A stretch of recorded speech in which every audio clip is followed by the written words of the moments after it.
Welcome back. You are tuning in to Traders Nation. My pleasure to have with us here today book author Christopher Steiner, author $20 per gallon, How the Inevitable Rise in the Price of Gasoline Will Change Our Lives for the Better. Chris, welcome to Traders Nation. How are you today? Hey, thanks, Kurt. Good. Listen, Chris, seriously, gas prices are going up this summer. We've seen oil is going up, rising up $64, $65 a barrel. But are you really suggesting that prices may rise to $20 a gallon for gasoline for petro? Well, that figure would be a couple decades away. It's certainly not imminent anytime soon. Yeah. The only way it's not going to get there is if we implement changes to mitigate the way we use gasoline. Of course, we're going to do that, and that's what the book's all about, different changes that come in at different prices of gasoline.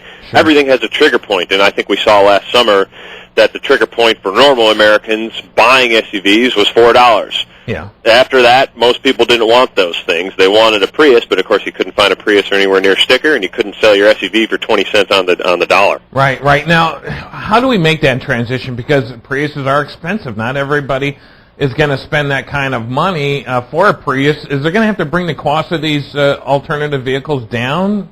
Well, certainly they're going to come down. But, most people, as time wears on here, as the price of oil goes up over the years, are going to take the path of least resistance. Because, it's not only our driving that the price of oil affects, certainly. That's just the beginning of it.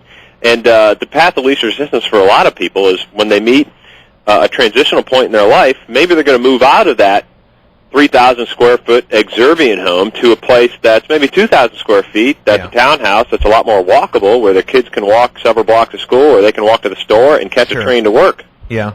All right, so what are you saying, that maybe everybody that lived out in the suburbs have got out of town, are they going to have to come back in the city? Because I can tell you, you'd have to probably drag me there for the simple reasons. I lived in the city, and as you know, growing up, I had plenty of property. We didn't have a lot of neighbors, but today there's 4 feet to the wall, 4 feet to your neighbor, so it's 8 feet away from your kitchen, your neighbor's kitchen, window. Everybody can hear what they're doing. They're piling people on. And it's like rats on concrete. Everybody's going crazy. Everybody's rude. People don't want to go back to the city. Well, it sounds like you're describing New York, because most cities aren't like that. That's the thing. In Manhattan you have 70,000 people per square mile. In Dallas, which is a city, you have 3,000 people per square mile. So it's nothing like it. In Dallas, places like that, places like Denver, places like Phoenix, they have a lot of room for their density increase. Certainly the density of Manhattan's not going to go up any more than it really is already at. They've kind of maxed out. But places like Dallas can certainly double their density without too much discomfort, I think. And also, not all suburbs are going to go away. Some of the suburbs are built very well, especially some of the older ones, that are a little denser, and they have downtowns. Now, their downtowns may have suffered over the last 20, 30 years as big malls opened up outside town, but those downtowns are usually the ones near trains and stuff like that, and are built near bigger condo buildings and have the density that's going to be valuable in the future. All right. So you're saying that from a couple dollars a gallon to $20, we're talking decades then, because I was a little concerned that if we went from a couple dollars to $20, as you know, when we hit $4.50, it literally crippled this nation. Okay, put a lot of people into pain. And you really don't want to do that. I don't see any goodness in doing that right away. So it would have to take at least a couple decades to slowly move towards that way. Otherwise, what you're doing is you're penalizing this complete generation right now. Right. We have to hope that the price goes up steadily and slowly, rather than with a lot of volatility and quickly. Yeah. We're probably going to see herks and jerks here, just because we're going to see demand destruction at each new level as new technologies come on and things like that. Yeah. But it's clear that we're not producing as much oil even as we were 2 years ago. There doesn't seem to be any giant finds left out there that are going to really ramp that thing up. And the other thing is, there's 2 billion new people that are going to join the world's middle class over the next 30 years. Yeah. And it's important to realize that the price of oil is going to go up. But there will be pain, as you were saying, on the front end here. I think it's not all going to be good. There will be pain as we adjust and as we kind of change the American paradigm. But it's, if we woke up tomorrow and gas were $12, yes, that'd be an economic calamity. That would be a problem. But look, what if gas were $11? Over time, $11 per gallon, just say, That's not a disaster. I mean, I know a lot of people will tell you that it is. They're going to be in the streets fighting for the last scraps of potatoes. But look at Europeans now. Okay, they live relatively comfortable lives, and their gas prices are 3 or 4 times as much as ours. Yeah, but I think their infrastructure communities are different. That's what we need. Yeah. And that's what we're going to get as the price of gas goes up. I mean, the only reason Manhattan works at 70,000 people per square mile is because of the amazing infrastructure that underlies the island. Because they went up and not wide. Well, they went up, and also because they have this unbelievable subway system and everything else that goes on there. Yeah. Now, you have places like Dallas and St. Louis, they don't have those systems. But as the price of gas goes up, the demand for those types of subway systems will come into play, and they will start to build them. All right. Now, was there anything surprisingly that you found within the book, in your research when you wrote the book, that Yeah, there's a lot of surprising things. One of my favorite things to talk about is the food. All the issues surrounding our food and petroleum. I mean, it's amazing the fertilizer problem this country has.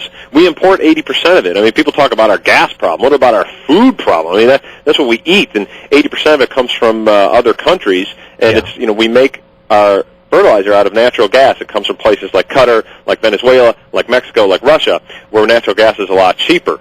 And it's interesting to see how we're going to have to adjust as the price of all fossil fuels goes up in the future. And in fact, I mean, people say that's going to be the doom of us. We're all going to starve. But really, there's alternatives out there to making fertilizer with natural gas. It's just that they're not worth doing when natural gas is so cheap and gas is $3 a gallon. They're not worth doing. But there are people with great ideas who are ready to step in once the price of gas gets high enough. All right. So what about affecting certain industries? Obviously, the airline industry and really goods and services in general. Wherever retail stores are going to be affected because the cost of getting goods and services to these stores will go up. But in the airline industry, how are we going to get people around? They cannot survive past a certain amount, and they're done.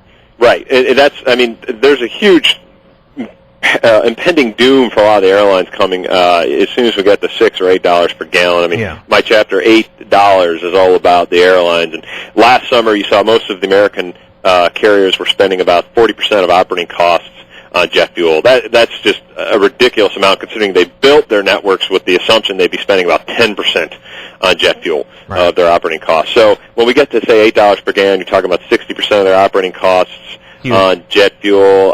You're going to see most of the legacy airlines go away, being American, Delta, Northwest, and United are probably all go out of business. JetBlue and Southwest will probably be the two domestic carriers that are going to take over the skies. We'll probably lose half our domestic capacity. I think Continental will hang on as the one international carrier of consequence for the United States.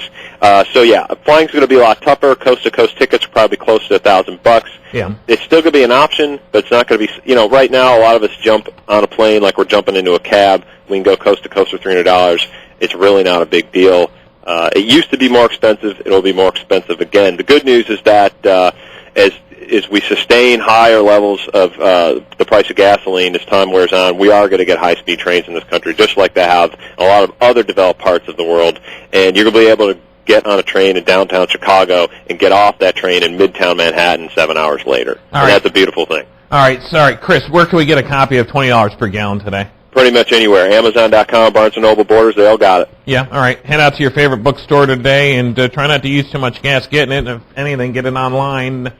Christopher Steiner is with us here today. $20 per gallon, how the inevitable rise in the price of gasoline will change our lives for the better is the name of the book. Chris, thanks for being with us today. Appreciate it. Thank you, Kirk. You're more than welcome. All right, there you have it, folks. Interesting to see, and it would have to take a lot of time, in my opinion. There's no way, as Chris said, for it to happen overnight would be catastrophic to not only our economy, but to just about every economy around the world. We do have to get into alternate modes of transportation in this country, and I think as Americans we're smart enough to do that, and we're on that path. So I think there needs to be a steady balance between the price of gasoline and that alternative method of transportation. It's going to take a lot of time. You are tuned in to Traders Nation. We'll be right back. Stay tuned.